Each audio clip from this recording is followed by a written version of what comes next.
Hey, good afternoon. Today we're at 123 IF headquarters and we are here with Marc Weber from Audio Spill. He's going to be giving some insights into spatial 360 audio. Welcome, Marc. Hello there, how are you doing? Very well, thanks. Excellent. Thanks for having me. Yeah, very welcome. So I started off studying music in London. I was on a music performance course, which also had a lot of music tech involved with it. And after uni, I joined Sony Computer Entertainment. So I joined their audio department, and I was mainly working on games like SingStar, Guitar Star, and Dance Star as well.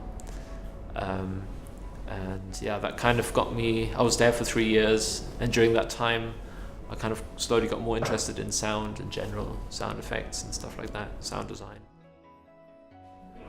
Okay, so 360 sound is basically, it's sound all around you. You can imagine it as a sphere all around you. So it's front and back, left and right, and up and down. So different to your normal, 5.1 or 7.1 setups, which are all very horizontal. They might go around you, but it's just that. There's no up and down plane. 360 audio will provide that, so wherever you look, it should correspond to how it would be in reality. And the difference is normally that you're listening on headphones as well, so it's very much a headphone-based experience, which makes it ideal for VR. Anything that you're closely immersed to, with gaming, for example. It's a representation of sound as it would be in the real world. That's kind of the best way I can describe it, I think. A friend of mine who's a director, I worked on a film with him, I think 2013 it was, just general sound design, sound effects. And then we kind of lost touch, and about 2 years later, so he got back in touch with me, telling me that he's been doing a lot of VR stuff, and really researching it, and complaining that there weren't really enough audio specialists, for the 360 sound of VR sound side of things. So that's where he kind of asked me if I wanted to look into it, and then we started working together. That's kind of where it started, really. Him asking me to research stuff, and then I kind of from there got interested myself, and then took it further, really. Yeah. On the software side of things, I mainly use Reaper, which is an audio workstation, and within that there's certain plugins that you can use to position the sound within that 360 space. So not just left and right panning, but up and down and tilting and rotational panning. So yeah, it's very much a case of working with those tools and then exporting it, in the right formats to have it spatialized with the video. It's difficult to explain without demonstrating it, I have to say. This year it feels like it's been very much based on developing the content, getting the technology side up and ready for the content creators to now come in and create interesting content, because there hasn't actually been enough of it, I think, this year.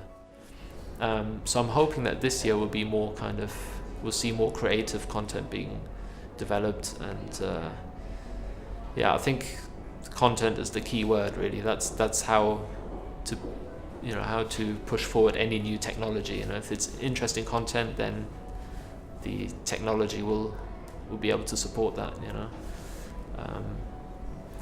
So yeah, I'm intrigued about this year. I think people are slowly becoming more aware of it.